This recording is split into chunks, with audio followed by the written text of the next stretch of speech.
자, 우리 다 같이 기도하고 하나님의 말씀 앞에 또 말씀을 나누며 하나님께 예배하기를 원합니다. 우리 다 같이 함께 기도합니다. 하나님 아버지 감사합니다. 오늘도 우리에게 은혜를 주시고 또 우리 한 사람 한 사람 하나님의 자녀들이 주님의 은혜 앞에 또 나와 하나님 앞에 예배할 수 있도록 하나님의 이름을 높일 수 있도록 주의 이름을 찬양할 수 있도록 우리에게 긍휼과 은혜 베풀어 주심을 감사합니다. 하나님 오늘도 마음과 우리의 모든 것을 다하여 주님을 예배하기를 원합니다. 살아 역사하시는 그 하나님을 예배하기를 원합니다. 우리에게 구원을 허락하신 그 하나님의 이름을 찬양하며 그 이름을 높여드리기를 원합니다. 오늘도 찬양받기에 합당하신 하나님, 우리의 예배 받으시기에 합당하신 그 하나님의 이름을 높여드리며 그 하나님 앞에 나아가 예배하기를 원합니다. 우리의 마음속에 하나님을 갈망함으로 주님을 기뻐함이 가득할 수 있도록 도와주시옵시고 또 하나님 주님을 예배하는 이 하나님 귀한 하나님의 시간 속에 하나님 우리 한 사람 한 사람 위에 하나님의 영을 허락하여 주셨으니 그 하나님의 성령께서 우리와 함께하여 주사 우리가 하나님의 자녀인 것과 하나님 우리가 주님의 그리스도 예수 안에서 구원받은 하나님의 사람인 것을 또한 우리에게 다시 한번 알게 하여 주시고 우리에게 증거하시는 그 말씀 안에서 더욱더 큰 은혜를 받아 누릴 수 있도록 역사하여 주시옵소서. 오늘도 하나님 주님의 말씀을 사모합니다. 말씀을 듣기를 원합니다. 또한 예배에 집중하며 하나님의 나라와 영광을 바라보며 하나님의 이름을 높여드리기를 원합니다. 하나님 각 처에서 하나님 예배하는 하나님의 귀한 자녀들의 삶 속에 또 그들의 마음 속에 하나님의 성령이 함께하여 주심으로 또한 하나님의 인도하심이 이 시간 우리에게 있으므로 하나님을 간절히 예배할 수 있도록 하나님 역사하여 주시옵소서. 오늘도 말씀 가운데 역사하시는 하나님의 성령께서 우리와 함께 하시고 우리에게 주님 주시는 말씀의 은혜가 무엇인지를 듣게 하여 주시기를 원하오며 살아계신 예수님의 이름으로 기도합니다. 아멘. 감사합니다 하나님. 자, 우리 옆에 계신 분들 또 홀로 계신 분이라도 또 믿음으로 함께 우리 고백할까요? 주는 그리스도시요 살아계신 하나님의 아들이십니다. 주는 그리스도시요 살아계신 하나님의 아들이십니다. 이 고백이 우리 한 사람 한 사람의 진정한 또 마음속에서 우러나오는 간절한 고백, 믿음의 고백이 되기를 간절히 소원합니다. 자, 여러분 오늘도 살아계신 하나님을 예배합니다. 그 하나님의 이름을 높여드리며 또 특별히 오늘 누가복음 8장 16절부터 21절까지의 말씀을 통해서 우리에게 주시는 또 하나님의 말씀 안에서 이 말씀을 서로 나누며 또 하나님을 뜨겁게 예배하기를 원합니다. 자, 오늘 나누실 말씀 누가복음 8장 16절부터 21절까지의 말씀을 제가 읽겠습니다. 16절부터 제가 읽습니다. 누구든지 등불을 켜서 그릇으로 덮거나 평상 아래 두지 아니하고 등경 위에 두나니 이는 들어가는 자들로 그 빛을 보게 하려 함이라. 숨은 것이 장차 드러나지 아니할 것이 없고 감추인 것이 장차 알려지고 나타나지 않을 것이 없느니라. 그러므로 너희가 어떻게 듣는가 스스로 삼가라. 누구든지 있는 자는 받겠고 없는 자는 그 있는 줄로 아는 것까지 빼앗기리라 하시니라. 예수의 모친과 그 동생들이 왔으나 무리를 인하여 가까이 하지 못하니 혹이 고하되 당신의 모친과 동생들이 당신을 보려고 밖에 섰나이다. 예수께서 대답하여 가라사대 내 모친과 동생들은 곧 하나님의 말씀을 듣고 행하는 이 사람들이라 하시니라. 아멘. 자, 오늘 이 누가복음 8장 16절부터 21절의 말씀을 자세히 살펴보면 예수님께서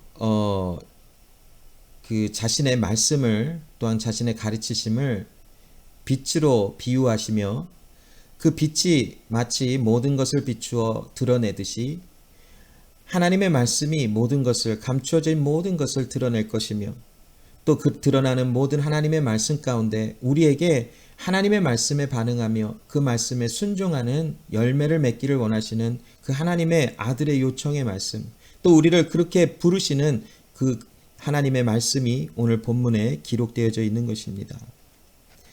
예수님은 이 세상에 빛으로 오셨다라고 말씀을 합니다. 그 빛은 이 세상의 모든 것을 다 드러내실 것입니다. 또한 그 빛은 모든 것을 드러내게 하시며 옳고 그름을 또한 판단하시며 또한 하나님의 모든 말씀을 통하여 하나님의 하나님 되심이 또한 드러나게 하시는 것이 예수님의 오심과 또 예수님의 말씀일 줄로 압니다. 오늘 본문을 보면 예수님께서 빛에 대한 것을 비유의 말씀으로 주고 계시는데 오늘 본문의 말씀의 이 배경은 누가복음 8장 1절 말씀 이하로 계속된 예수님께서 갈릴리 지역에서 복음을 증거하시며 특별히 하나님의 나라에 대한 말씀을 선포하시는 그 말씀이 바로 오늘 본문의 역시 배경의 말씀이 될 것입니다. 예수님은 갈릴리 지역, 이스라엘의 북쪽 지역에 해당하는 이 갈릴리 지역의 각 성과 촌에 두루 다니시며 하나님의 복음의 말씀을 전하시고 또한 그와 함께 하나님의 나라, 즉 천국에 대한 말씀을 또한 함께 선포하여 주셨습니다. 오늘 이 말씀을 선포하는 이 가운데 예수님은 등불에 대한 비유를 또한 이 천국 복음에 대한 말씀과 함께 증거하고 계시는 것입니다.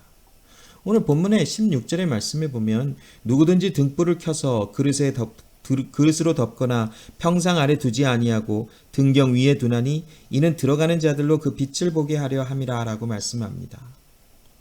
오늘 본문 16절에 나오는 예수님이 말씀하시는 등불의 의미가 과연 무엇일까요?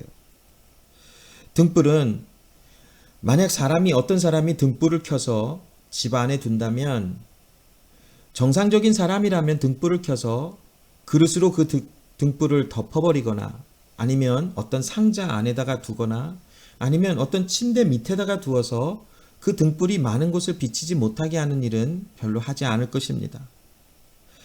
우리가 정상적이라면 등불을 켜서 높은 데 두어서 그 등불이 집안 곳곳을 비추어서 환하게 모든 것이 드러나도록 하는 것이 바로 등불을 켜는 것에 목적이 있다라는 것을 우리는 잘 알 것입니다.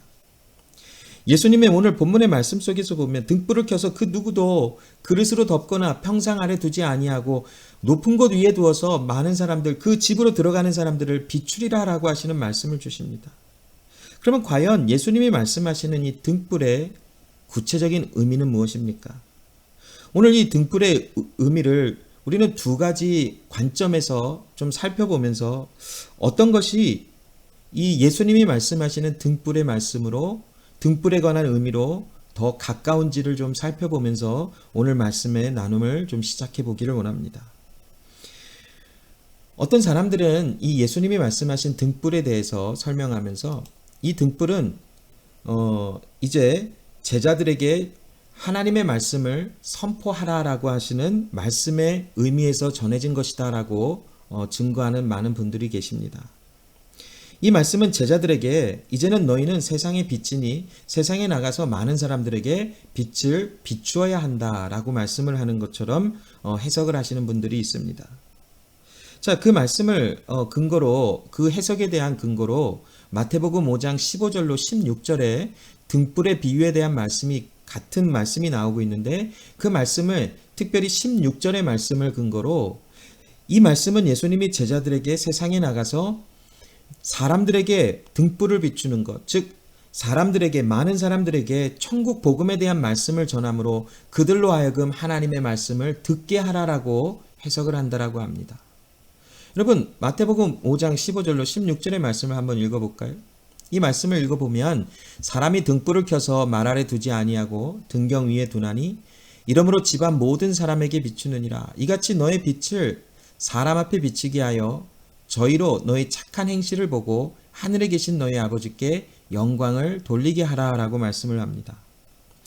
마태복음에 기록된 이 예수님의 등불에 관한 비유의 그 말씀의 내용을 마태는 사람이 등불을 켜서 말 아래 두지 않고 등경 위에 두어서 집안 모든 사람에게 비추듯이 너희 하나님의 백성들아 나아가서 너희의 빛을 너희의 착한 빛을 많은 사람들에게 비추어서 너의 착한 행실을 보고 또 너의 전하는 말씀을 듣고 많은 사람들이 하나님을 보게 하라라고 기록을 합니다. 자, 그런데 오늘 누가복음의 말씀에는 누가는 조금 다른 관점에서 오늘 본문의 이 등불 비유의 같은 말씀을 다르게 조금 다른 관점에서 적어 나가는 듯합니다. 오늘 본문의 말씀에 보면 그냥 누가는 단순히 누구든지 등불을 켜서 그릇을 덮거나 평상 아래 두지 아니하고 등경 위에 두어서 집으로 들어오는 자들에게 비추되 비춘다라고 말씀을 하며 또한 숨은 것이 장차 다 드러날 것이며 감추어져 있던 것이 이제는 다 나타날 것이다 라고 하는 말씀을 기록합니다. 조금 보는 관점이 다르다라는 것을 우리는 느낄 수 있어요. 마태복음에 기록된 관점은 분명히 제자들에게 또 하나님의 말씀을 세상에 나가서 선포함으로 많은 사람들이 하나님의 영광을 보게 하여 하나님께 또한 감사와 예배를 드리게 하라라고 하는 그런 흐름의 말씀이 기록된 것은 사실입니다. 그러나 오늘 누가복음에 기록된 이 등불에 관한 비유는 조금 다른 관점에서 기록이 된 듯합니다. 자, 물론 이 누가복음에 이 등불에 관한 비유의 말씀을 통해서 누가는 제자들에게 세상에 나가서 하나님의 복음의 말씀을 증거하라라고 하는 말씀을 아예 배제시킨 것은 아닌 것 같습니다. 그러나 누가의 관점에서는 이 누가복음 8장에 이르러서 아직은 제자들이 세상에 나가서 복음을 증거하며 또 많은 사람들에게 복음을 증거함으로 하나님의 영광을 보게 하는 것을 조금 아직은 이르다라고 생각한 것 같습니다. 즉 말씀을 기록하는 어떠한 그런 순서적인 입장에서 또 말씀을 증거하는 어떠한 그런 그 차례에서 아직 제자들에게 말씀으로 세상에 나가서 말씀을 증거하라라고 하는 그 말씀은 조금 나중에 기록한 자라고 하는 어떤 그런 의도가 누가에게는 있었던 것을 우리는 조금 추측해 보거나 또한 상상해 볼 수 있을 것입니다. 또한 사실 누가복음의 계속된 흐름을 보면 누가복음의 이제 끝으로 가면 갈수록 이제 누가도 역시 마태와 같은 관점에서 세상에 나가 복음을 증거하는 것이 제자들의 합당한 삶의 행위며 열매이며 또 그들이 증거하는 말씀을 통하여 또한 교회를 통하여 하나님의 복음의 말씀이 점점점 많은 사람들에게 퍼져나갈 것이다라고 하는 같은 관점을 갖고 있습니다. 그것은 사실입니다. 그러나 아직 오늘 본문에 기록된 이 누가복음 8장 16절에는 누가는 아직까지는 그 제자들이 세상에 나가서 하나님의 복음을 증거하는 마치 세상 가운데 빛을 비추는 그 빛과 같은 그것에 관한 관점의 그런 내용은 아직은 적지 않습니다. 그러면 누가의 오늘 본문에 기록된 관점은 무엇입니까? 오늘 누가복음 1장 78절부터 79절의 말씀을 좀 인용해 보면 이는 우리 하나님의 긍휼을 인함이라 이로써 돋는 해가 위로부터 우리에게 임하여 어두움과 죽음의 그늘에 앉은 자에게 비추고 우리 발을 평강의 길로 인도하리로다 하시니라 라고 말씀을 기록한 것을 봅니다. 누가는 누가복음 1장 78절부터 79절에 예수님에 관한 말씀을 하고 있어요. 어두운 곳에 죽음의 그늘에 앉은 자들에게 예수님이 그 빛을 비추사 그들을 밝은 빛으로 나오게 하는 평강의 길로 인도하시는 예수님의 빛을 비추시는 예수님의 모습을 그려내고 있어요.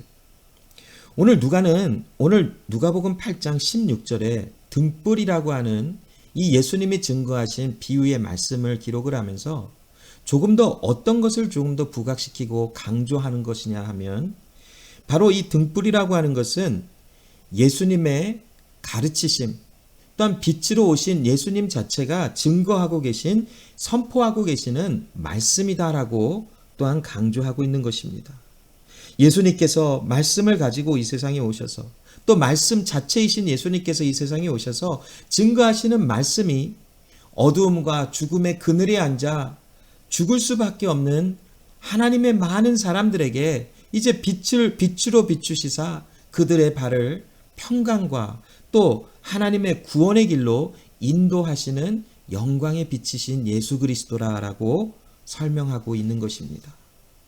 이처럼 마태복음의 관점에서는 이 등불을 마치 예수님의 등불을 받은 제자들이 세상에 나가 복음을 증거하는 것에 조금 더 초점이 맞춰졌다면 누가복음은 아직까지는 그것에 대한 말씀에 초점을 맞추지 아니하고 예수님 자체 또한 예수님의 가르치시는 선포하시는 말씀 자체에 더욱더 큰 비중을 두며 오늘 말씀의 내용들을 계속하여 적어 나가는 것입니다. 자, 그러면 예수님은 어떠한 가르치심을 또한 말씀을 통하여 증거하셨는지를 좀 살펴볼까요? 마태복음 8장 12절에 보면 예수께서 또 일러 가라사대 나는 세상의 빛이니 나를 따르는 자는 어두움에 다니지 아니하고 생명의 빛을 얻으리라 라고 하시는 말씀을 주고 있습니다. 이 요한복음 8장 12절의 말씀을 좀 인용해 보면, 참고해 보면 예수님 자체가 등불이시다, 또 빛이시다. 그러므로 예수님을 등불로 비유하는 것을 그렇게 어색하거나 또한 불가능하지는 않습니다. 맞아요, 여러분. 예수님 자체가 등불 자체이시며 예수님 자체가 빛이 되신다라고 우리는 과감하게 설명할 수 있고 선포할 수 있죠. 근데 오늘 이 본문의 말씀을 통해서 이제 예수님은 조금 더 예수님 자신을 말씀을 하시지만 등불이라고 하는 이 표현을 통해서 예수님 자신이 선포하고 계시는 가르치심, 그 가르치심 선포하신 말씀을 통해서 세상에 많은 사람들, 하나님의 백성들이 말씀으로 인하여 정결하여지며 말씀으로 인하여 회복되어지는 역사를 나타내시리라라고 하시는 그것에 대한 내용을 강조하고 계시는 것이, 즉 여러분, 빛은 빛 자체를 감추려고 이 세상에 나타난 것이 아니지. 빛으로 오신 예수 그리스도는 자신을 드러내시며 자신을 하나님의 백성들에게 드러내시며 많은 하나님의 백성들로 하여금 자신을 보며 하나님께로 나올 수 있도록 은혜를 베푸시기 위하여 이 세상에 오신 것이, 또한 예수님의 전하신 말씀 자체는 마치 영광의 빛과 같아서 그 빛 앞에 우리가 설 때에 그 빛은 우리를 정결케 하며 우리를 온전케 하는 곳으로 나오게 하시는 하나님의 영광된 빛이라는 것을 나눌 수 있겠지. 자, 그러면 여러분, 예수님의 가르치심은, 등불은 무엇을 또한 가리키고 있는 것일까라는 것이지. 과연 예수님은 자신의 말씀을 오늘 누가복음 8장에는 등불로 비유하고 계셨는데, 그 등불로 비유하고 계시는 특별히 예수님의 가르치심에 대한 내용은 어떤 내용을 품고 있습니까? 지난주 우리가 씨 뿌리는 자의 비유에 대한 말씀을 나누면서 사실 그 비유는 땅에 대한 비유라고 하는 말씀으로 함께 나누었죠. 예수님은 땅에 대한 비유, 씨 뿌리는 자의 비유, 땅에 대한 비유의 말씀을 나누며 그 말씀이 무엇을 가리키고 있었냐면 바로 하나님의 나라에 관한 것이었죠. 하나님의 나라, 하나님의 나라에 부름을 받고 하나님의 나라로 또한 택하여 하나님께서 세우신 하나님의 사람, 좋은 땅으로 비유되는 하나님의 나라에 속한 사람들은 30배, 60배, 100배 하나님의 나라의 결실을 맺는다라고 또한 나타낸다라고 말씀을 나누었지요. 그 말씀을 나누면서 우리가 하나님의 나라에 대한 정의를 나누었어요. 지난주에 나눈 것처럼 하나님의 나라는 단순히 하나님이 다스리시는 어떠한 영역에 관한 것을 이야기하고만 있지는 않아요. 물론 하나님의 나라라고 하는 것은 하나님의 통치가 실질적으로 나타나고 또한 영향력을 끼치는 그런 지역, 영역을 뜻하고는 있어요. 그러나 근본적으로 하나님의 나라라고 하는 이 말의 뜻은 하나님의 통치하시는 능력, 하나님의 통치하시는, 다스리시는 하나님의 주권적 능력을 뜻하고 있어요. 이 하나님의 주권, 하나님의 이 다스리시는 능력은 바로 영역을 창조해내고 그 영역 안에 살아가는 사람들을 만들어낸다라고 나누었지. 그러나 또 함께 이 하나님의 나라 자체가 어떠한 영역과 그 안에 살아가는 사람들과 같은 의미로 쓰여지는 것은 좀 무리스럽다라고 나누었어요. 그러나 조금 전에 나눈 것처럼 하나님의 나라, 이 하나님의 나라, 하나님의 이 다스리시는 파워, 이 능력은 하나님의 통치하시는 나라를 존재하게 하고 그 나라에 살아가는 사람들을 나타나게 하지. 자, 그러므로 그런 의미에서 우리가 본다면 이 하나님의 나라는 온 우주 만물의 모든 것이 하나님의 나라의 영역 가운데 되어져 있고, 이 모든 우주 만물의 영역은 하나님의 다스리시는 통치가 그 어느 한 곳도 배제되지 아니한다라는 것을 나누었어요. 자, 그러면 그 하나님의 나라, 왜 이 말씀을 나눌까요? 바로 예수님께서 말씀하시는, 예수님이 가르치시는, 등불로 비유되고 있는 이 예수님의 가르치심은 바로 하나님의 나라에 관한 것이지. 또한 하나님의 나라와 그 나라와 상관이 있는 예수 그리스도에 관한 이 가르치심, 이것이 바로 예수님이 말씀하시는 이 등불에 관한 비유의 말씀입니다. 예수님은 자신이 하나님의 나라를 나타내기 위하여 이 세상에 오셨고, 또한 예수님 자신은 이 세상에 오심을 통하여 하나님의 나라가 현실화되어지는 것이, 실현되어지는 역사가 이 세상 가운데 일어나진 것이. 그러므로 예수님은 자신을 말씀하며, 또한 예수님의 말씀을 가르치시며 하나님의 나라에 대한 복음, 하나님의 나라와 또한 하나님의 나라를 이 세상에 현실화시키신, 이 세상에 가지고 오신 그리스도 예수에 관한 말씀을 나누시며, 마가복음 1장 15절에 때가 찼고 하나님의 나라가 가까웠으니 회개하라라고 선포하여 주신 것이, 그리고 복음을 믿으라라고 말씀하셨어요. 즉 예수님의 가르치심 자체는 등불로, 오늘 본문의 등불로 비유되는 예수님의 가르치심은 때가 가까웠으니, 하나님의 나라가 가까웠으니 회개하고 복음을 믿으라라는 것이. 자, 이 복음, 하나님의 나라, 이 말씀의 선포는 오늘 17절의 말씀과 같이 모든 것을, 숨어있는 모든 것을 다 드러내신대요. 17절 말씀을 다시 한번 읽어볼까요? 숨은 것이 장차 드러나지 아니할 것이 없고 감추인 것이 장차 알려지고 나타나지 않을 것이 없느니라 라고 말씀을 하고 있어요. 예수님께서 등불을 켜서 상자에 두거나 아니면 어떤 그 가구 밑에 두는 것이 아니라 집의 높은 곳에 두어서 집에 들어오는 모든 사람들에게 자들로 그것을 빛으로 비추게 하신다라고 말씀하시며, 17절에 가서 그 빛으로 인하여 모든 것이, 숨은 것이 장차 드러날 것이며 또 감추어져 있는 것이 드러나지 아니할 것이 하나도 없도다라고 말씀을 해요. 자, 여러분, 예수님의 이 가르치심은 감춰져 있는 것이 결국 드러난다라고 말씀을 해요. 무엇으로? 등불로 인하여. 예수님의 가르치심, 하나님의 나라에 관한 복음의 메시지를 통하여 드러난다라는 것이죠.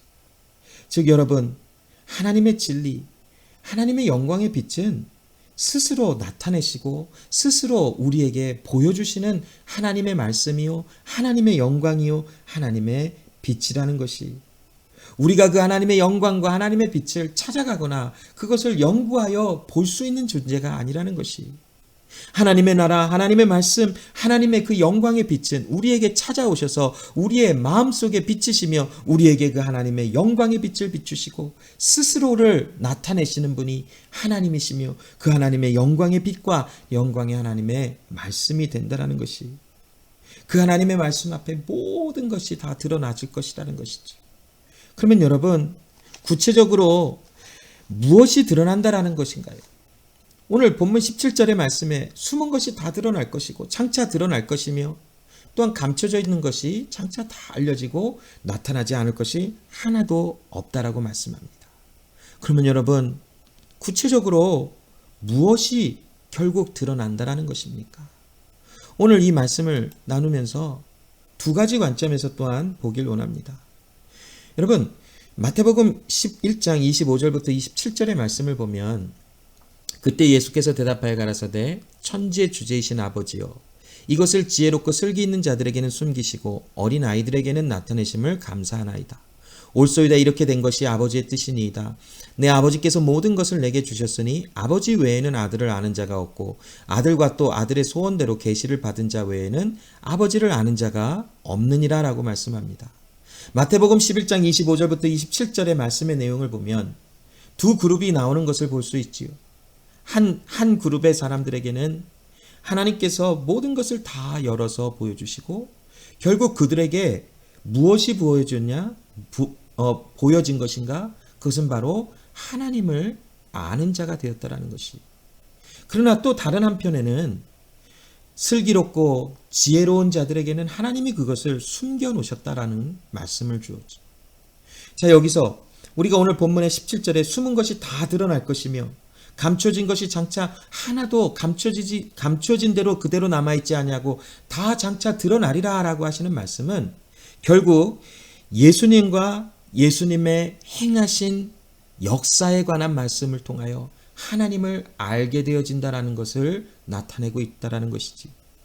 여러분, 그리스도 예수를 통하여 우리에게 이루어주시는 하나님의 그 구원의 역사가 하나님의 구원의 역사의 그런 흔적들을 볼 때에 감춰져 있었던 비밀과 같았어요. 특별히 예수님과 예수님의 행하시는 역사에 관해서 구약시대를 살아갔던 수많은 사람들에게는 그것이 다 우리가 지금 누리고 있는 만큼 다 열어지지 않았을 것이지. 물론 하나님은 그들 안에 믿음을 주시고 그 믿음이 있게 하심을 통하여 하나님의 백성들을 구원해 내셨어요. 행위로 율법을 지킴으로 그들에게 구원이 임하였던 것이 아니라 하나님을 믿는 믿음 안에서 하나님이 말씀하신 구원의 역사하심을 믿는 소망과 믿음 안에서 하나님이 그들을 구원해 내셨어요. 자, 그러함에도 불구하고 구약을 살아가는 수많은 사람들에게는 아직 예수가 구체적으로 열어지지 않았어요. 예수님께서 오셔서 어떤 일을 행하실 것인지, 예수님께서 메시아가 오신다 하시는데 그 메시아가 어떤 일을 행하실 것인지, 구약을 살아가는 수많은 하나님의 사람들에게는 이것이 아직까지는 다 열려지지 않았어요. 그러나 예수님이 오신 이후로부터 예수님 스스로가 빛으로 오신 예수님 스스로가 하나님의 백성들, 하나님의 사람들에게 무엇이라 선포하십니까? 나는 하나님의 보내심을 받은 하나님의 아들이라라고 선포하시며 나를 본 자는 아버지를 본 자요 또 나를 알았다면 아버지를 알았을 것이다 라고 말씀하시며 아버지와 나는 하나이라 라고 말씀하십니다. 여러분, 이처럼 이렇게 말씀하시는 예수님의 말씀을 통해서 이제 무엇이 열어진 것입니까? 감춰져 있던 수많은 세월 속에 이제는 예수님의 오심을 통하여 천국 백성 또 하나님의 나라를 선포하시는 이 가르치심을 통하여 무엇을 지금 밝히시며 드러내고 계십니까?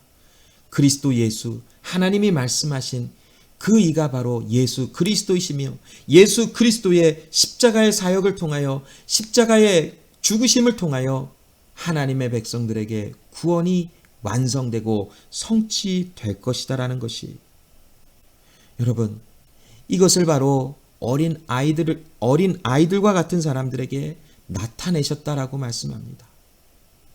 즉 하나님의 부르심 받은 사람, 하나님의 택하여 하나님의 자녀로 구원에 이르도록 인도하시는 하나님의 사람들에게 예수 그리스도는 자신이 선포하고 있는 하나님의 나라에 관한 복음의 메시지를 통하여 바로 그 복음의 중심이 바로 예수 그리스도이시다라고 말씀하시고 예수 그리스도의 하나님 아들 되심과 예수 그리스도의 역사하심, 십자가 위에서 죽으심을 통하여 결국 모든 하나님의 백성들에게 구원이 성취되리라라는 것을 선포하여 주신 것이, 그래서 숨은 것이 장차 드러나지 아니할 것이 아무것도 없고 감춰져 있었던 모든 것이 이제는 다 드러날 것이다라고 하는 그러한 말씀이지.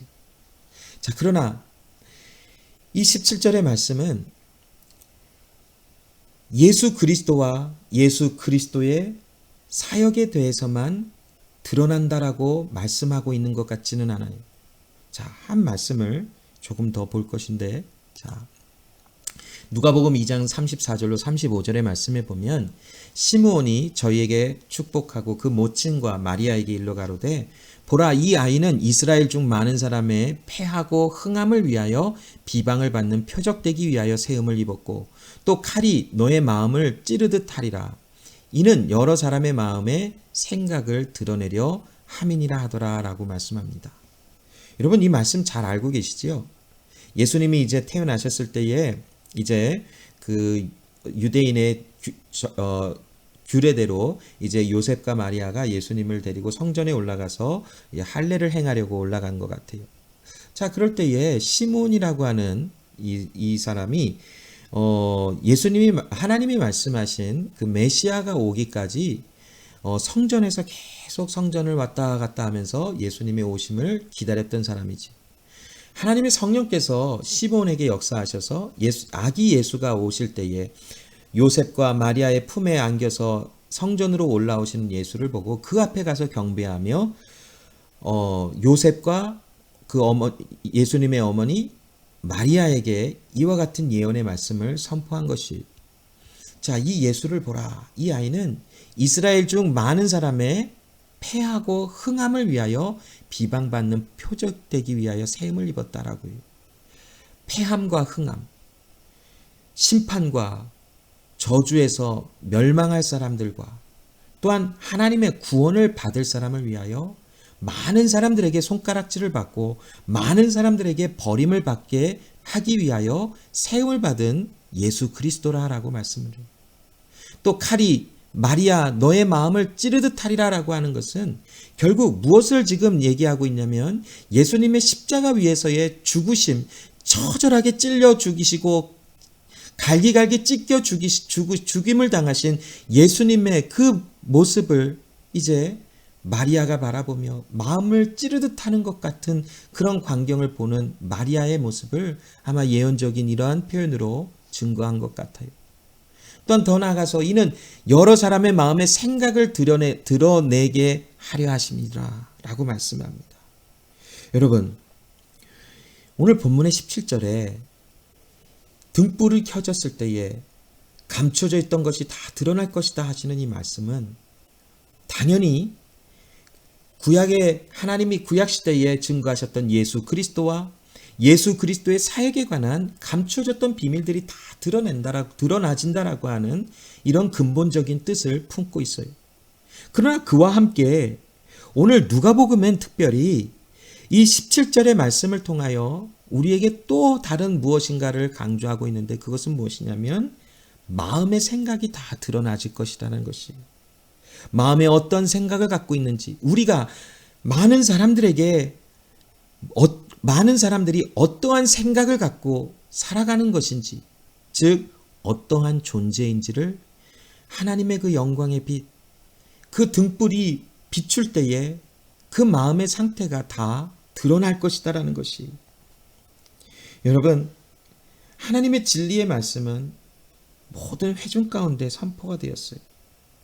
그리고 이 하나님의 진리의 말씀은 각 사람의 실존적인 존재를 드러내버리고 만다라는 것이지.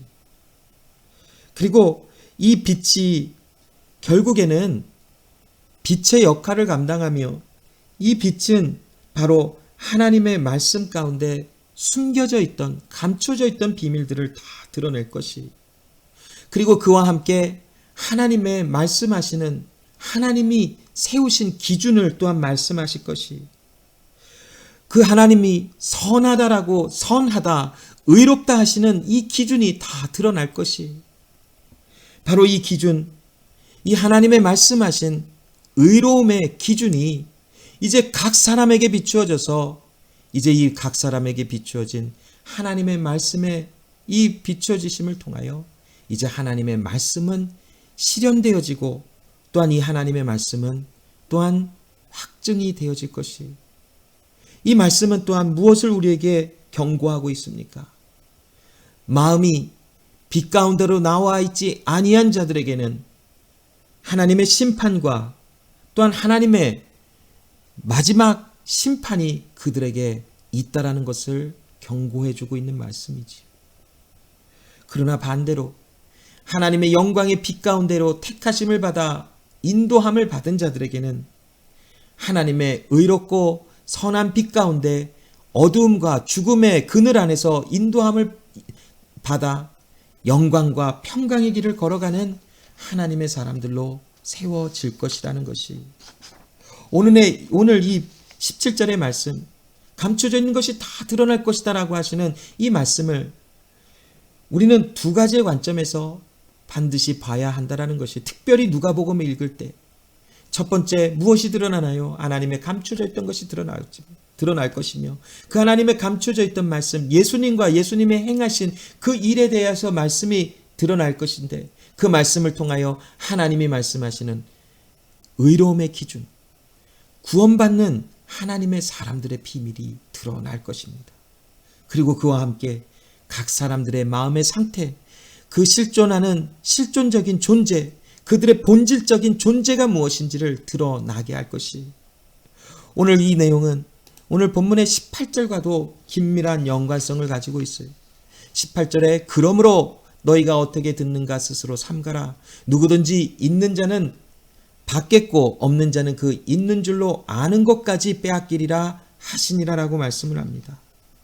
결국 여러분, 이 18절의 말씀과 17절의 말씀과 18절의 말씀의 연결성은 바로 나의 본질적인 것이 무엇인가라는 것이, 여러분, 말씀이 우리 자신을, 각 사람을 다 드러낼 것이, 감춰져 있던 비밀, 예수와 예수님의 행하시는 그 비밀이 드러났을 때에 그 진리의 말씀은 우리 한 사람 한 사람을 다 드러내게 하실 것이, 그 마음의 상태가 무엇인지, 아까 말씀을 나누면서 시므온이 예언한 것처럼 각 사람의 마음을 드러내실 것이라 하시는 예수님의 그 예언적인 말씀과 같이, 이제 이 진리의 말씀, 예수님과 예수님에 관한 이 역사, 사역에 관한 하나님의 천국 복음의 말씀은 우리 한 사람 한 사람의 마음을 드러내어 내가 누구인지를 드러내게 하시는 것이, 그러므로 여기 18절에 너희가 어떻게 듣는가 스스로 삼가라라고 하는 것은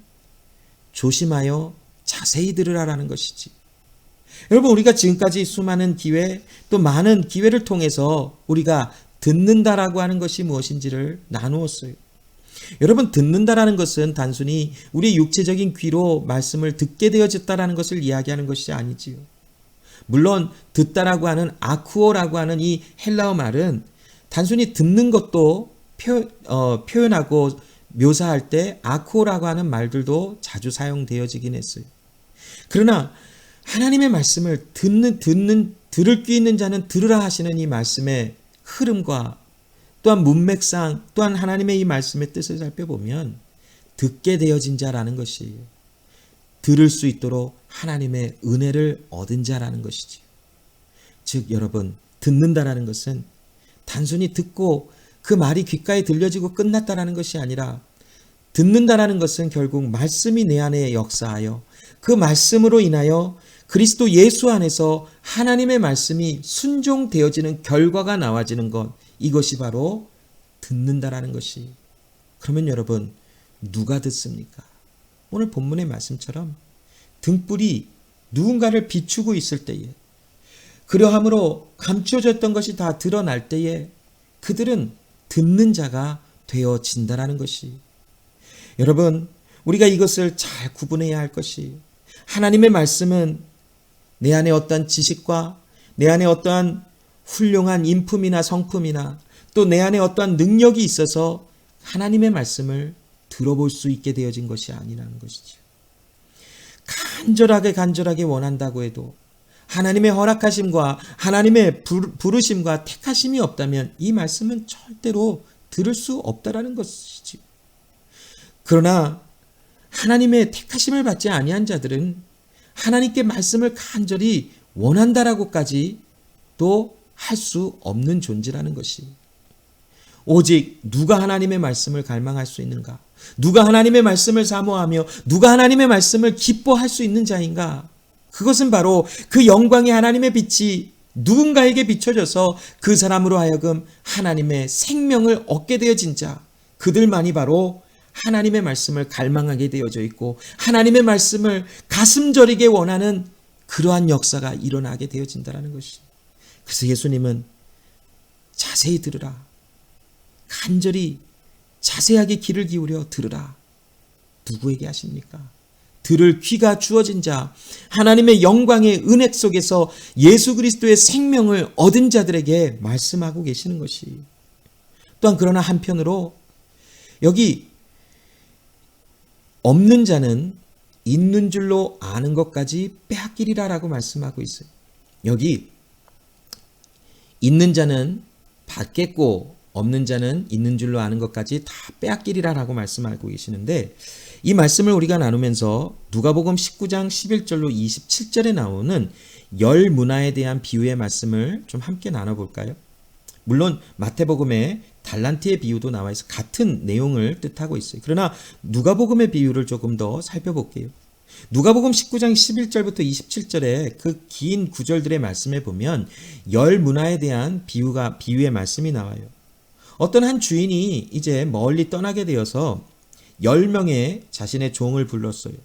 그리고 열 문화를 가지고 한 종에게 한 문화씩 주었어요. 자, 문화라고 하는 것은 달란트보다는 조금 작은 어떤 그런 단위의 그런 그 돈을 가리키는 어떤 그런 액수인 것 같아요. 그런 단위. 그래서 은 한 문화씩을 각각의 종들에게 그것을 주었어요. 자, 이제 주인이 멀리 갔다가 돌아왔을 때 은 한 문화를 받았던 각각의 종들이 그 주인 앞에 나왔어요. 자, 첫 번째, 오늘 그 누가복음 19장 11절부터 27절의 내용을 보니까 첫 번째 종이 나와서 주인에게 한 문화를 나에게 주셨는데 내가 이 열 문화를 남겼습니다라고 이렇게 말씀을 드렸어요.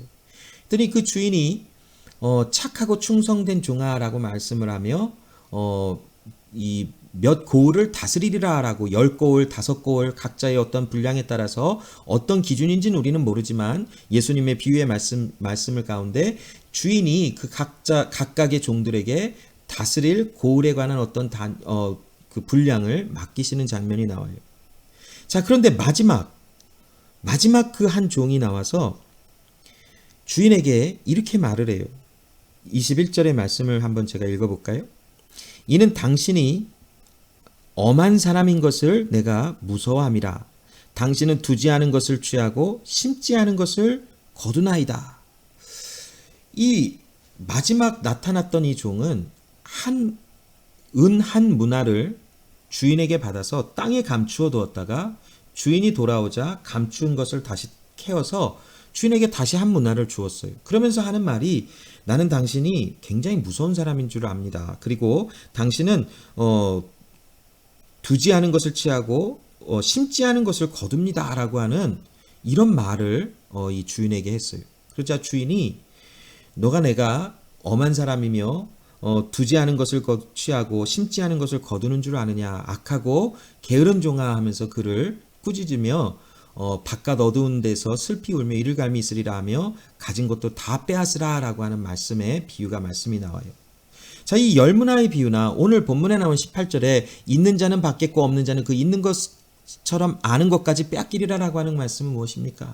여러분, 결국 이것은 관계성에 연결되어져 있는 말씀이에요. 있는 자는 무엇을 더 받는다라는 것입니까? 하나님의 더 큰 상금과 어떠한 물질적인 축복을 받는다라고 하는 어떤 그런 개념이 아니라 하나님의 나라에 영원히 거하리라고 하는 하나님과의 관계성에서 나타나는 하나님의 복의 개념을 이야기하고 있는 것입니다. 복의 개념을 이야기하고 있는 것입니다.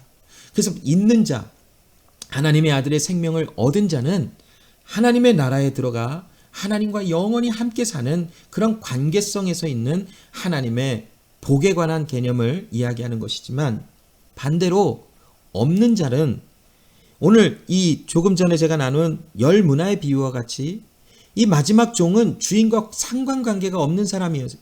이 주인에 대해서 알지도 못하고 주인을 오해하고 주인이 무서워서 그에게 그냥 한 문화를 다시 가져다 주는 이런 과정을 통해서 무엇을 지금 강조하고 있습니까? 마지막 종은 주인과 상관이 없는, 관계성이 없는 이런 사람인 것을 묘사하고 있어요. 이 사람은 그 주인의 어떠한 그 영역 가운데, 어떠한 주인의 다스리는 어떤 그런 가운데 포함되어 있지 아니하고 바깥 어두운 곳으로 쫓겨져 나가는 역사가 나타나는 것이죠.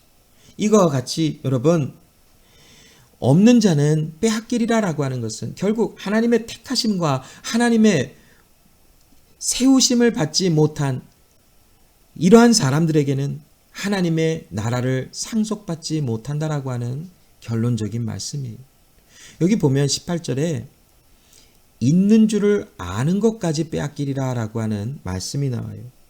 있는 줄 안다라는 것은 결국 무엇이냐면 자기 스스로를 속이는 것이, 무엇을 속입니까?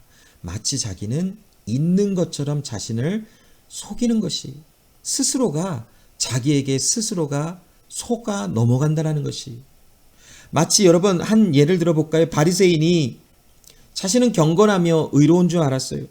그래서 모든 하나님의 나라와 또 하나님의 구원을 받을 수 있는 사람인 것처럼 여겼어요, 스스로를. 그러나 실상은 어떠합니까? 예수님의 입술을 통해서 말씀되어지는 회칠한 무덤과 같은 자들이라. 너희 마귀의 자식들아라고까지 말씀을 하시며, 너희의 아비는 속이는 자, 또한 훔치는 자라고 말씀을 하지 않습니까? 바로 너희는 그들의 자녀라라고 말씀을 하며, 굉장히 마음 아프게 하는 말인 것 같지만 예수님은 바리새인과 서기관들에게 독사의 자식들아, 마귀의 자식들아라고까지 말씀을 하며 그들의 본질적인 것을 드러냅니다. 그런데 여러분, 그들의 마음은 어떤 것입니까? 나만큼 의로운 자가 어디 있어? 나는 저 세리와 죄인들과 같지 아니한 의로운 사람이니 하나님, 나는 감사합니다. 나는 하나님 일주일에 2번 금식을 하고 하루에 3번 기도를 하고 10의 1조를 하나님 앞에 드리는 얼마나 신실한 사람입니까? 라고 하나님 앞에 두 손을 들고 하나님 앞에 당당히 나가 기도하는 바리새인과 서기관들의 모습을 볼 수 있지 않습니까? 여러분, 오늘 이 본문에 나오는 것처럼 이들은 자신에게 있는 줄 아는 사람들인 것처럼 묘사가 되는 것이지. 즉, 하나님의 구원이 스스로의 능력과 스스로의 어떤 열심과 성취함과 어떠한 믿음 안에서 어떠한 일을 이루는 것처럼 어떠한 종교적인 행위 안에서 무엇인가를 이루어내는 것을 통하여 자신에게 구원이 임하였다라고 하는 착각하는 사람들을 뜻하고 있어요. 그런 자들에게는 모든 것을 빼앗아 버리리라 하시는 하나님의 말씀. 결국 모든 것을 빼앗긴다. 무엇입니까? 감추어 버리신다라는 것이지. 무엇을 감춥니까? 예수와 예수의 사역에 대해요. 또한 하나님의 복음, 구원에 관한 모든 것을 감추어 버리신다라는 것이죠. 여러분, 이렇게 감추어짐을 당한 자들에게 아무리 하나님의 말씀을 선포하고 아무리 하나님의 말씀을 가르쳐 주어도 마음이 열려지지가 않아요. 여러분, 바리새인과 서기관들이 예수님의 말씀을 한두 번 들었을까요? 저는 그렇지 않다라고 생각해요. 바리새인과 서기관들이 예수님의 약점과 트집을 잡기 위해서 얼마나 열심을 가지고 예수님을 쫓아다녔게요. 예수님을 쫓아다니며 예수님이 말씀하시는 정말 수많은 말씀들을 그 곁에서 주변에서 또 여러 건너 예수님의 말씀을 계속해서 들었어요. 그런데 그 가운데 어떤 사람들에게는 하나님의 말씀이 그들에게 구원의 메시지로 들려져서 결국 그들의 삶이 하나님 나라 안에서 그리스도 예수 안에서 발견되어진 자로 그들의 삶이 맞춰지지만, 그렇게 말씀을 들었던 바리새인과 서기관들에게는 하나님의 말씀이 복음의 메시지, 즉 예수 그리스도가 그들에게 복음의 은혜로 전해지지 아니하고 또한 믿어지지 아니하는 삶의 결과가 끝이 나 버리더라고요. 물론 말씀을 통해서 우리가 몇 가지 증거를 볼 때에 모든 바리새인과 서기관들이 다 이러한 하나님의 복음의 빛이 감춰져 있는 모습처럼 살아가지는 않았을 것이지요. 분명히 바리새인과 서기관들 중에서도 누군가는 이 하나님의 복음의 말씀을 듣고 하나님께로 나오는 자가 더러는 있었을 것이에요. 그러나 대부분 바리새인과 서기관들로 지칭되어지는 수많은 사람들에게 예수님은 사탄의 자식들아, 마귀의 자식들아, 너희는 마치 너희 아비와 같다. 속이는 자요, 훔치는 자요, 살인하는 자요. 이러한 말씀을 예수님께서 말씀해 주셨어요. 오늘 18절의 말씀은 바로 듣는 자와 듣지 못하는 자, 즉 하나님의 선택과 선택하지 아니한 사람들에 관한 하나님의 말씀이 이렇게 기록이 되어져 있어요. 그래서 17절에 숨은 것이 다 드러난다. 예수님과 예수님이 행하시는 이 모든 것이 예수님이 말씀하시는 하나님의 나라에 대한 가르치심을 통하여 다 드러나는데, 그와 동시에 내가 누구인지를 드러내게 하시는 하나님의 말씀의 역사하심이 있다는 것이. 여러분, 베드로를 보시지요. 베드로가 그토록 바다에서 물고기 잡는 것에 능력이 있고 경험이 많은 사람이었었으나 예수님의 말씀에 순종되어져서 바다에 나가 갈릴리 호숫가로 나가 물고기를 많이 잡고 온 후에 예수님의 발 앞에 엎드려서 주여 나는 죄인입니다. 나를 떠나소서라고 고백을 하지 않습니까? 무엇이 베드로의 마음에 예수를 주로 시인하게 만들었습니까? 무엇이 많은 동네 사람들이 죄인이라고 손가락질하는 여인, 무엇이 그 여인이 예수님 발 앞에 나와 그 값비싼 향유 옥합을 깨어서 예수님의 발에 붓게 하며 예수님을 주로 인정하며 시인하게 했습니까? 그들의 열심입니까? 그들의 지혜입니까? 그들의 어떠한 가능성입니까? 하나님의 말씀은 그렇게 가르쳐주고 계시지 않지요. 하나님의 택하실 하나님의 백성들을 택하사 죄인 가운데 어두움과 사망의 그늘에 앉아 아무것도 행할 수 없는 그들을 불러내셨다라는 것이지요. 그 하나님의 영광 앞에 나의 나됨을 볼 때 내가 죄인이구나 고백하는 그 입술이 바로 복이 있는 사람들이라는 것이지요. 그러나 그 말씀 앞에도 하나님 내가 죄인입니다를 고백할 수 없는 자들은 그들이 바로 복을 얻지 못한 자들이라고 우리는 말할 수 있지요. 여러분 누가복음 8장 9절로 10절의 말씀을 여러분 기억하실 거예요.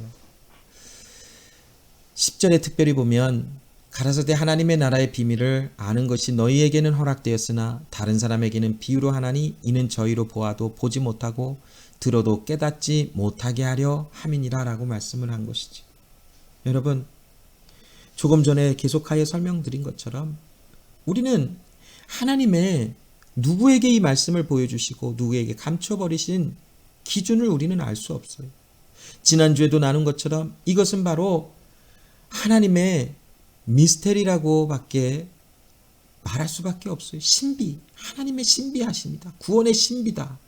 어찌하여 나에게 하나님의 말씀을 알게 해주시고 나에게 어찌하여 이 하나님의 천국, 하나님의 나라의 가르치심이 나에게 오므로 주는 그리스도시며 살아계신 하나님의 아들이심을 진심으로 믿으며 고백할 수 있게 하였고 또 그 하나님의 복음의 진리 앞에서 내가 죄인이다라는 것을 고백할 수 있게 왜 만드셨는지 여러분은 아십니까? 저는 모르겠어요. 하나님이 저에게 왜 이런 은혜를 주셨는지 그냥 저는 신비할 따름이라고 말할 수밖에 없어요. 신비하다고밖에 말할 수밖에 없다라는 것이죠. 여러분 왜 하나님의 어떠한 기준으로 누구에게 보이시고 누구에게 보이시지 않으시는지 우리는 알지 못해요. 그러나 예수님의 끊임없는 선포의 말씀 속에서 누구에게는 이것이 허락되었으나 누구에게는 감추어 버리셨다라고 말씀을 하고 계세요. 여러분 우리는 영광의 빛에 비치움을 받은 자들입니다. 우리에게는 이 비밀을 아는 것이 허락이 되어졌기에 오늘도 이렇게 말씀을 서로 나누고 있지 않습니까? 오늘도 우리는 그리스도 예수를 나의 주라 시은하고 그 예수 그리스도가 바로 하나님의 아들이시라라고 가슴 저리며 믿음으로 선포하지 않았습니까? 그리고 그 하나님 앞에 나와 있지 않습니까? 이것이 우리가 하나님의 나라의 비밀을 아는 것이 허락된 자인 것이라고 우리에게 말씀하고 있는 것이 아닐까요? 여러분 우리에게는 하나님의 나라가 이 나라의 비밀이 허락이 되어져서 예수를 아는 자들이 되었다라는 것이에요. 그렇다면 여러분 오늘 19절부터 21절의 말씀에 보면 이 천국 복음의 비밀을 아는 자들에게 나타날 또한 그들을 불러 하나님의 행하실 일들이 기록되어져 있어요. 19절 20절에 보면 예수님이 이 말씀을 전하고 계시는데 많은 무리가 예수님을 둘러쌌어요. 많은 무리가 있었어요.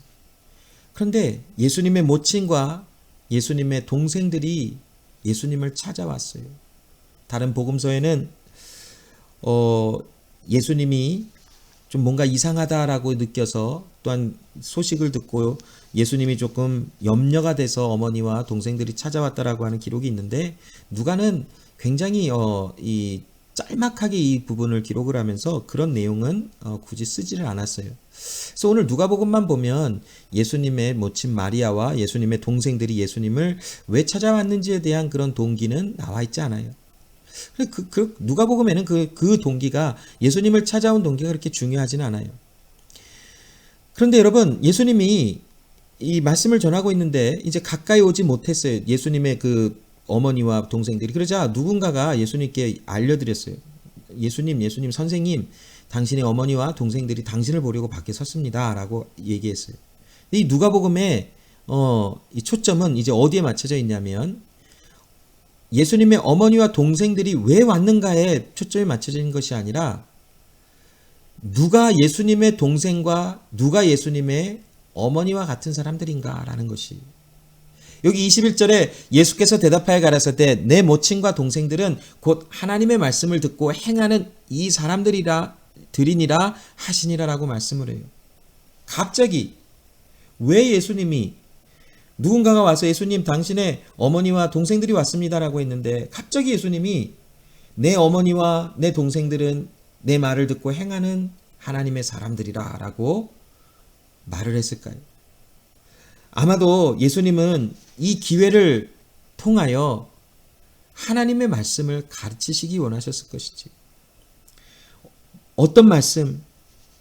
하나님의 말씀을 듣게 되어진 자는 말씀을 행하는 자이며 말씀을 듣고 행하는 그 자가 바로 하나님 나라에 속하여 하나님 나라의 백성된 자라라고 하는 것을 예수님은 나의 어머니와 나의 동생들이라고 표현했어요. 즉 나와 함께한 사람이라, 나의 가족이라 라고 하는 표현을 하고 있다는 것이죠. 누가 그런 사람들입니까? 하나님의 말씀을 듣고 행하는 사람들이라는 것이죠. 여러분, 이 말씀은 지난주에 나누었던 그 씨 뿌리는 자의 비유에 좋은 땅에 해당하는 비유와 연관성이 있어요. 여러분, 누가, 어떤 땅이 열매를 맺었지요? 길가에 뿌려진 씨가 열매를 맺었나요? 돌짝밭에 떨어진 씨가 열매를 맺었나요? 가시밭에 떨어진 씨가 열매를 맺었나요? 아니면 좋은 땅에 떨어진 씨가 열매를 맺었나요? 지난주에 나눴던 것처럼 이 씨 뿌리는 자는 그냥 랜덤하게 사방에 씨를 다 뿌려놨어요. 씨는 하나님의 말씀이지요. 그런데 좋은 땅에 심겨진, 그곳에 뿌려진 하나님의 말씀이 100배의 결실을 맺는 역사가 일어났어요. 지난주에 나눈 것처럼 여러분, 첫 번째, 두 번째, 세 번째 땅은 어떠한 믿음의 상태에 있는 사람들의 땅을 얘기하는 것이 아니라 열매 맺지 못하는 땅에 대해서 이야기한 것이에요. 이들에게는 아무리 말씀이 주어져도 결국 열매 맺지 못하는 것으로 결론이 날 열매 맺지 못할 좋지 아니한 땅, 하나님의 말씀을 듣지 못하는, 예수님의 생명을 얻지 못하는 그러한 상태에 있는 사람들을 설명하고 있어요. 그러나 좋은 땅, 그리스도 예수의 은혜 앞에서 하나님의 구원과 하나님의 생명을 얻은 자에게는 하나님의 진리와 하나님의 영광의 빛이 비춰진 그 자들에게는 하나님의 말씀의 열매가 맺혀지게 되어져 있다는 것이지. 그러므로 여러분, 누가 하나님의 사람들입니까? 열매 맺는 자? 물론 맞지요. 그러나 먼저 하나님의 택하여 부름을 받은 그 자가 바로 하나님의 사람들이요, 하나님 예수님의 가족이요, 또한 그 자들이 반드시 행위에 대한 열매가 증거로 나타난다는 것이, 좋은 땅에 심겨진 씨에게는 100배의 열매가 맺혀서 많은 사람들이 그 열매를 보고 이 땅은 좋은 땅이었구나라는 것을 확인할 수 있는 것처럼 우리의 삶에도 하나님의 말씀이 들려져서 그 말씀이 행위의 열매로 나타나는 이러한 증거들이 우리의 삶 속에 있게 되어진다는 것이지요. 오늘 본문의 이 말씀은 바로 이와 같은 것에 초점이 맞춰져 있어요. 여러분, 예수님은 우리를 빛으로 초대하셔서 빛에 반응하게 우리를 불러내시고 계세요. 왜 그럴까요? 계속하여 말씀드린 것처럼 우리가 하나님의 택하심을 받아 하나님의 또한 허락과 하나님의 말씀에 의해서 예수님께로 보내짐을 받은 사람들이기 때문이라는 것이지. 예수님과 상관 있는 자들에게는 빛이 비춰지는 그곳에 반응하게 되어져 있어요. 무엇으로? 선한 열매로, 행위에 대한 열매로 나타나게 되어져 있다라는 것이. 끝으로 여러분, 마태복음 25장 34절로 40절의 말씀을 읽어볼 텐데, 시간 관계상 조금 어떤 부분은 삭제하고 중요한 부분만 제가 이 파워포인트에다가 타입을 쳐놨는데 제가 한번 읽어보겠습니다. 그때 임금이 그 오른편에 서 있는 자들에게 이르시되 내 아버지께 복받을 자들이여 나와 창세로부터 너희를 위하여 예비된 나라를 상속하라. 내가 줄일 때에 너희가 먹을 것을 주었고 목마를 때에 마시게 하였고 나그네 되었을 때에 영접하였고 벗었을 때에 옷을 입혔고 병들었을 때에 돌아보았고 옥에 갇혔을 때에 와서 보았느니라. 이에 의인들이 대답하여 가로되 라고 하는 말씀을 이유로 제가 좀 줄여놨는데, 의인들이 뭐라고 했냐면, 주여 언제 우리가 주께서 나그네 되었을 때 영접하였고 언제 우리가 주께서 줄일 때에 먹을 것을 주었고 언제 우리가 주께서 목마르실 때에 마실 물을 주었고 벗었을 때에 옷을 주었고 병들었을 때 돌아보았고 옥에 갇혔을 때 와서 찾아와서 보았나이까. 우리는 그런 적이 없는 것 같습니다 라고 말을 했어요. 임금이 대답하여 가라사대 내가 진실로 너희에게 이르노니 너희가 여기 내 형제 중에 지극히 작은 자 하나에게 한 것이 곧 내게 한 것이라 하시고 라고 하는 말씀을 주었어요. 여러분, 야고보서의 말씀에도 행위와 믿음에 관한 말씀이 있지요. 내 형제가 배가 고파서 너희 집에 찾아왔는데 그래 평안히 가라 라고 한다면 과연 너 안에 믿음이 있는 것일까 라고 하는 그런 말씀에 도전을 하고 있지. 여러분, 우리는 믿음과 행위에 관한 말씀을 좀 자세하게 살피며 마음속 깊이 새겨야 할 이유가 있지요. 여러분, 하나님의 사람들은 믿음이 있다라고 하면서 어떠한 믿음에 대한 지식과 어떠한 하나님의 믿음에 대한 어떤 지혜, 어떠한 그런 지식적인 면만 있는 것으로 믿음이 있다라는 것이 아니지. 믿음이 있다라는 것은 결국 여러분, 내가 이렇게 많은 사람, 지극히 작은 사람에게 한 것을 통하여 믿음이 생겨나는 것이 아니라, 믿음이 있다라는 것은 하나님의 말씀 자체가 그 안에 있어서 그 사람이 지극히 작은 자를 도울 수 있는 자가 아닌데, 믿음이 있다라는 것은 결국 예수님이 찾아오셔서 그를 믿는 자로 변화시켜 주셔서 결국 그가 지극히 작은 자를 도울 수 있게 되어진 자로 하나님의 말씀 안에서 그를 본어겐 시켜버리신 것이지. 그러하면 존재적인 변화가 있어요. 어둠 속에서 사망의 그늘에 앉아 지극히 작은 자를 돌아볼 수 있는 자가 아닌 삶 속에서 예수님 찾아오셔서 영광의 빛을 비추사 그를 평강의 길로 인도하여 내셨다면 본질적인 현실적인 나의 존재 자체가 어두움과 빛 가운데 앉아 있었던 내가 영광의 빛을 걸어가는 자로 존재적인 변화가 생겨버렸어요. 그렇다면 여러분, 내가 무엇인가를 믿음 안에서 그리스도 예수 안에서 행할 때에 내가 행한다라는 것이 아니라 그리스도 예수의 은혜 아래서 하나님의 말씀이 나를 이렇게 행하도록 만들어 놓으셨다라는 것이지.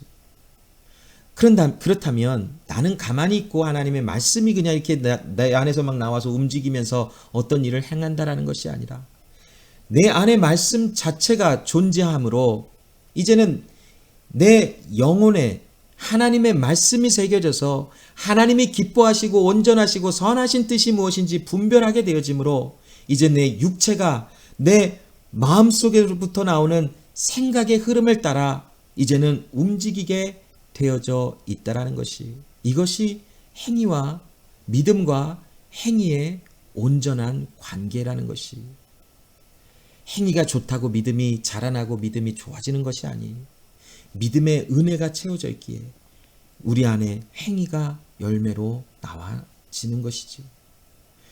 여러분, 오늘 이 본문의 말씀을 통해서 예수님은 우리가 바로 그러한 사람이라는 것이. 근데 여러분, 제가 오늘 이 본문이 아니라 이 마태복음 25장 34절로 40절의 말씀을 읽어보면서 참으로 애통해 할 수밖에 없었어요. 하나님, 나는 나밖에 몰라요. 나는 정말 나밖에 아직도 모르는 이 모습 속에서 아직도 살아갑니다. 라는 것을 정말 애통해 하면서 고백할 수밖에 없었어요. 내가 배가 고프면 다른 사람이 배가 고픈 게 잘 안 보이더라고요. 내가 힘들면 다른 사람이 힘든 게 잘 안 보여요. 내가 아프면 다른 사람이 아픈 게 안 보여요. 내가 어렵고 마음이 무너지면 다른 사람의 아픔과 다른 사람의 힘듦이 잘 안 보이더라고요. 나의 살아가는 모습이 그래요. 그런데 여러분, 내 안에 정말 하나님의 은혜 가운데 그러한 절망적인 것 같은 그런 삶 속에서도 하나님이 소망으로 주신 것이 무엇이냐면, 그러한 너를 내가 찾아와서 이제는 내 영광의 빛을 비추어 너로 하여금 하나님의 은혜 가운데 하나님의 영광의 빛을 걸어가며 하나님의 아들의 은혜 속에서 하나님이 기뻐하시는 일을 행하게 만들었으니 이제 그러한 모든 삶의 열매가 결국 나타나지리라라고 하는 소망의 메시지가 있음을 또한 함께 발견합니다. 그래요, 여러분, 저는 그렇게 훌륭한 사람이 아니에요. 여러분 중에는 난 나만큼이면 됐지, 나만큼이면 훌륭하지, 나만큼이면 괜찮지라고 하는 생각하시는 분이 혹시 계실지도 몰라요.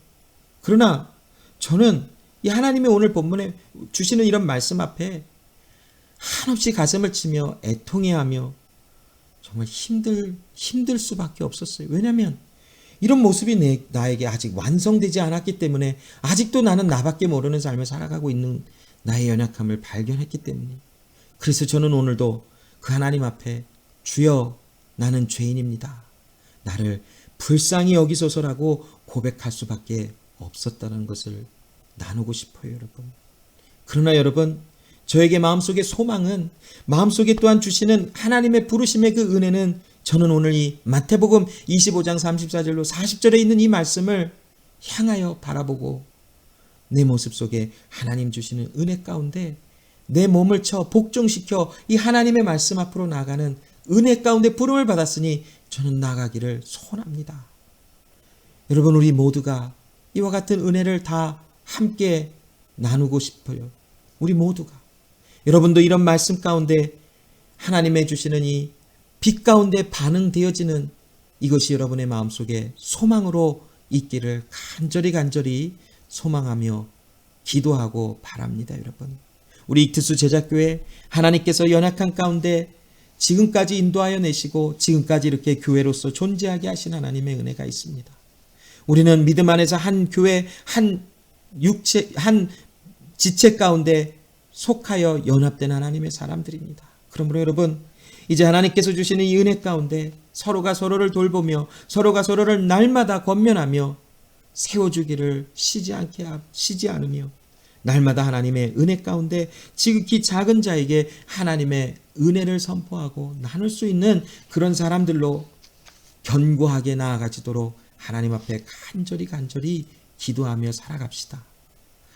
또한 우리가 이러한 모습으로 점점 열매가 맺힌다고 해서 우리 스스로를 자랑할 것도 없고 우리 스스로를 나타낼 이유도 없고 결국 하나님 앞에 감사의 제사로, 하나님 앞에 감사로 드릴 수밖에 없는 그러한 모든 것이 바로 구원을 얻은 우리의 삶의 본분이라고 나눌 수밖에 없는 것입니다. 그러므로 여러분, 오늘 본문의 말씀, 영광의 빛 앞에 반응하도록 부름을 받았으니 여러분, 힘차게 그 영광의 빛을 바라보며 그리스도 예수를 갈망하는 여러분 되시기를 간절히 소원합니다. 기도하겠습니다. 하나님 아버지, 감사합니다. 오늘도 그리스도 예수 안에 하나님 우리에게 은혜 주시고 특별히 하나님의 말씀 안에서 우리가 하나님의 자녀임을, 하나님의 부름을 받게 하신 하나님의 백성임을 알게 하신 것 감사합니다. 하나님 아버지, 우리의 수고도 아니고 우리의 열정도 아니고 우리의 믿음도 아니고 그리스도 예수 안에 있는 예수님께서 시작하신 그 믿음으로 말미암아 우리에게 구원의 은혜가 있음을 알게 되어졌고 예수님이 우리에게 생명으로 임하심으로 말미암아 우리의 삶 속에 믿음으로 반응하게 만들어 놓으셨나이다. 하나님 말씀하신 대로 우리에게는 천국 비밀에 대한 것이 허락이 되어졌습니다. 그러므로 오늘도 우리는 끊임없이 입술을 열어, 부족한 입술을 열어 하나님은 나의 하나님 되시며 우리가 그리스도 예수 안에서 구원받은 자임을 고백하며 나아갑니다. 하나님, 이 은혜가 우리 가운데 더욱더 충만하게 하시옵시고 주님 다시 오시는 그날까지 이제 하나님 빛의 열매 가운데 하나님 열매 맺혀가는 하나님의 사람들 될 수 있도록 도와주시고 우리는 이 세대를 본받지 말고 오직 마음을 새롭게 함으로 변화를 받아 하나님의 선하시고 기뻐하시고 온전하신 뜻이 무엇인지 분별함으로 하나님 지극히 작은 자에게 하나님 맡기신 많은 아름다운 일들을 행하여 나아갈 수 있는 그러한 삶이 우리 가운데 넘쳐나도록 역사하여 주시옵소서. 주님 다시 한번 감사하며 믿음으로 고백합니다. 주는 그리스도시며 살아계신 하나님의 아들이심을 믿음으로 고백하며 감사를 드립니다. 익투스 제자교회 하나님이 불러내셔서 이 믿음의 고백 위에 하나님 우리가 세워지도록 하나님 만들어 놓으셨으니 하나님 이 믿음으로 주는 그리스도시요 살아계신 하나님의 아들이심을 고백하는 하나님의 백성들 자녀들의 삶 속에 하나님의 평강과 하나님의 인도하심과 하나님의 그 등불과 같이 비추시는 그 영광의 빛이 넘쳐나도록 도와주사 지금과 같이 어려운 이 시대를 살아가는 하나님 한 사람 한 사람의 삶 속에 하나님의 하나님 되심이 나타나게 하시고 하나님을 향한 뜨거운 열정과 기쁨이 넘쳐날 수 있도록 도와주시옵소서. 하나님 주신 은혜에 감사함으로 우리의 삶을 주님 앞에 올려드립니다. 물질로 드리며 표현하며 또한 마음을 드리며 표현하며 시간과 우리의 생각과 우리의 삶을 드리며 우리의 모든 것이 하나님께 있음을 감사로 올려드립니다. 주여 주님 손에 들려진 하나님의 백성들의 삶 속에 하나님의 통치와 다스리심이 흘러넘치게 하여 주시옵시고 하나님이 함께 하시는 삶을 살아가는 하나님의 백성들의 삶은 시냇가에 심은 나무가 시절을 쫓아 과실을 맺는 것과 같은 삶의 은혜가 있음을 알게 하여 주셨으니 기뻐하게 하시고 즐거워하게 하시며 그리스도 예수가 나의 전부임을 고백하는 이러한 삶 될 수 있도록 도와주시옵소서. 또한 하나님 주님께서 익투스 제자교회 위에 하나님의 나라 하나님의 영광이 선포되게 하셨으니 이 교회를 통하여 하나님의 하나님 되심을 하나님 마음껏 나타내 주시옵소서. 일주일의 삶 속에서도 하나님 이와 같은 놀라운 역사의 현장이 될 수 있도록 도와주사 하나님 우리의 발걸음을 인도하시고 우리의 손에 행하는 모든 일에 하나님의 선하심이 나타나는 손길들 될 수 있도록 역사하여 주시옵소서. 감사드리며 살아계신 예수님의 이름으로 기도합니다. 아멘. 감사합니다. 예배 받으신 하나님께 박수로 감사드리겠습니다. 하나님 감사합니다. 하나님 감사합니다. 몇 가지 드릴 광고의 말씀은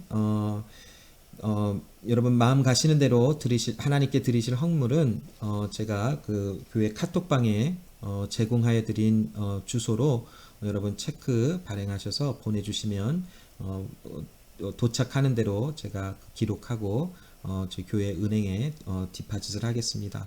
그리고 그것이 조금 어려우신 분들은 교회 앞에 이렇게 저렇게 지나가시다가 교회 한 번씩 들리셔서 헌금을 드리셔도 됩니다. 그리고 또한 저희가 이제 혹시 만남이 있거나 또 집으로 찾아오시거나 또 제가 여러분의 집에 방문하게 되어지는 그런 기회가 생겼을 때에 여러분이 또 이렇게 정성껏 예비하시고 또 모아놓으신 헌물을 하나님 앞에 드리시면 됩니다.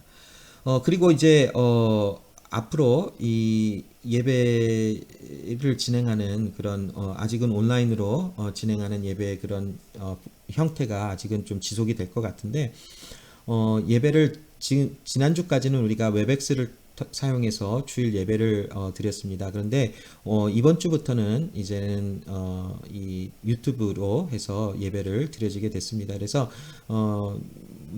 웹엑스도 굉장히 좋은 어떤 그런 툴이지만 유튜브를 통해서 하나님 앞에 예배드리는 이것을 함께 나누는 것이 조금 더 어떤 유익성이 있겠다라는 어떤 그런 이 건의들과 또 생각들이 또 이렇게 전달이 되어져서 그리고 또 저 개인적으로도 웹엑스의 좋은 점도 있지만 사용하면서 조금 아쉬운 부분들이 있기 때문에 유튜브로 하는 이 예배로 좀 드리는 것이 좀 더 낫겠다라고 싶어서 이번 주부터 이렇게 변화를 좀 주었습니다. 그래서 이 예배는 지금 우리가 생방으로 이렇게 드려지는 것 같지만 제가 주일이 되기 전에 사전에 녹화를 해놓은 방송입니다. 그래서 같이 유튜브에 라이브로 이렇게 같이 나누는 것 같지만 실상은 제가 사전에 녹음을 해서 제가 녹음을 해놓은 것을 이제 주일날 아침 11시에 유튜브로 이렇게 라이브로 틀어놓은 것입니다. 그래서 함께 그래도 이러한 형태로도 하나님 앞에 간절히 예배하는 그런 시간들 되기를 원합니다. 그리고 계속해서 우리 산책 모임 계속 진행합니다. 제가 그 주중에 제가 이번 산책 모임은 이곳에서 합니다라고 하는 그런 말씀들을 나눌 때에 여러분이 그것을 참조해 주시고 모이실 수 있으신 분들은 최대한 마스크와 개인의 그런 어떤 안전을 보호할 수 있는 어떤 그런 수준에서 여러분 모이셔서 함께 교제하고 나누었으면 좋겠습니다. 지난주 주일 오후에도 제가 어떤 한 가정과 만나서 정말 많은 깊은 이야기들 나누고 조금 아쉬웠습니다. 헤어지는데 조금 더 깊게 더 많은 것을 나누었으면 하는 어떤 아쉬움이 있었는데 그래도 허락되어진 시간만큼 또 나누고 또 아쉽지만 또 다음을 기약하며 헤어졌습니다. 그래서 여러분 이제 제가 한 곳에만 이렇게 가지 않고 이곳저곳 이제 돌아다니며 그 산책 모임을 진행할 것입니다. 그래서 여러분 광고 올라오는 대로 참고하시고 적극적으로 좀 참석해 주셨으면 좋겠어요.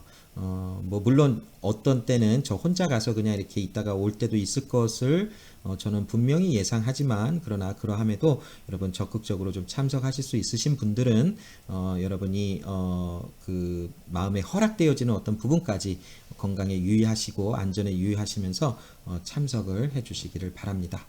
자, 여러분 예배 마쳤고 또 한 주 동안 승리하시고 그리스도 예수 안에서 생명의 은혜를 받은 또 하나님의 생명 그리스도 예수의 생명의 그 복을 받은 하나님의 사람들로서 하나님의 선하시고 온전하시고 기쁘신 뜻이 무엇인지 분별하는 마음이 새롭게 함을 받은 자의 모습으로 열심히 살아가시기 바랍니다. 다음 주에 또 뵙겠습니다. 여러분 한 주 동안 평안하시기를 바랍니다.